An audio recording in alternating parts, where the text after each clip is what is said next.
Hi all. இன்றைக்கி என்ன பார்க்க போகிறோன்னா, நல்ல மழைக்கு இதமாக சிக்கன் கிரேவியும் சப்பாத்தியும் செய்யலான்னு தான் ஈவினிங் ரெடி பண்ணிகிட்டு இருந்தேன்.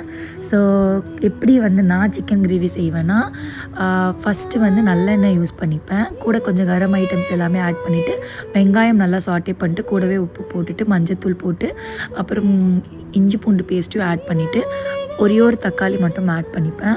அதுக்கப்புறம் காஞ்ச மிளகாய் போட்டுப்பேன். உள்ளே இருக்கிற அந்த சீட்ஸ் எல்லாம் எடுத்துகிட்டு போட்டு நல்லா ஃப்ரை பண்ணிகிட்டே இருக்கணும். நான் வீட்டில் யூஸ் பண்ணுற குழம்பு மிளகாத்தூள் மட்டும்தான் யூஸ் பண்ணுவேன். ஸோ அது ஒரு 2 ஸ்பூன் போட்டுக்கிட்டேன். போட்டு அதை நல்லா ஃப்ரை பண்ணிகிட்டு இருக்கும்போது ஃப்ரை ஆகி கொஞ்சம் நேரம் கழித்து சிக்கனையும் ஆட் பண்ணிவிட்டு நல்லா சாட்டே பண்ணுவேன். அதில் இருக்க சிக்கனோடையே வெந்து வரும்போது நல்ல ஒரு கொதிப்பு வரும். ஸோ நான் ஒரு அரை கிளாஸ் தண்ணி எக்ஸ்ட்ரா ஆட் பண்ணி கொதிக்க விட்டுருந்தேன். ஸோ பார்த்தா சிக்கன் கிரேவி ரெடி ஆகிடும். கொஞ்சம் அதுக்கு மேலே பெப்பர் தூள் மட்டும் தூவிக்கிட்டிங்கன்னா இன்னுமே கொஞ்சம் காரம் தூக்கலாக இருக்கும். சைடில் சப்பாத்தியும் போட்டுட்டு என்னையோட டின்னர் முடிச்சாச்சு.